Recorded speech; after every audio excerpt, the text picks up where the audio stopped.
आज हम देखेंगे कि प्रोबेट क्या होता है, वसीयत का प्रोबेट से क्या संबंध है। कोई भी व्यक्ति अपने जीवन काल में अपनी संपत्ति के संबंध में कहीं भी वसीयत कर सकता है। एक व्यक्ति की स्वयं अर्जित संपत्ति के संबंध में वह व्यक्ति वसीयत से संबंधित कोई भी निर्णय ले सकता है।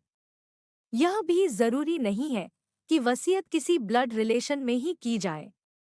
वसीयत का एग्जीक्यूशन वसीयत करने वाले व्यक्ति की मौत के बाद होता है।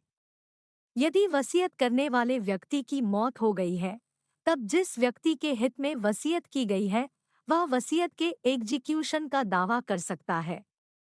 एक तरह से देखें तो वसीयत का एग्जीक्यूशन ही प्रोबेट होता है। प्रोबेट एक सर्टिफिकेट होता है जो अदालत द्वारा किसी वसीयत के संबंध में जारी किया जाता है।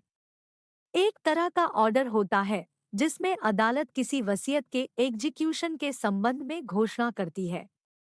हमारे देश में वसीयत कोरे कागज पर भी की जा सकती है और वसीयत वही मान्य होती है जो अंतिम वसीयत होती है।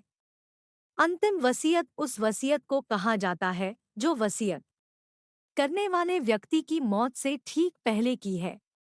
वसीयत के प्रोबेट से संबंधित प्रावधान भारतीय उत्तराधिकार अधिनियम 1925 के अंतर्गत मिलते हैं, जहां अधिनियम की धारा 264 से लेकर धारा 300 तक प्रावधान है जो प्रोबेट के उल्लेख से लेकर प्रोबेट प्राप्त करने तक प्रक्रिया का उल्लेख करते हैं।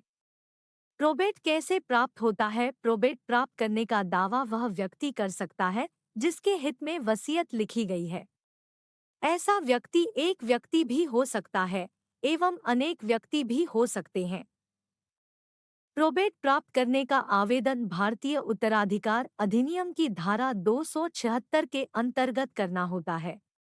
ऐसा आवेदन वहां का करना होता है जहां संपत्ति का क्षेत्राधिकार है। ऐसे आवेदन में जिस व्यक्ति के हित में वसीयत लिखी गई है, वह वादी होता है और संपत्ति को वसीयत करने वाले व्यक्ति के अन्य वारिस प्रतिवादी बनाए जाते हैं। उनके साथ सर्वसाधारण को भी पार्टी बनाया जाता है। ऐसा आवेदन अदालत के समक्ष प्रस्तुत करने के साथ ही समाचार पत्रों में भी जाहिर सूचना प्रकाशित करवाई जाती है, जिससे यह स्पष्ट हो जाए कि उस संपत्ति के संबंध में किसी अन्य व्यक्ति का तो कोई हक हित नहीं है। Thank you.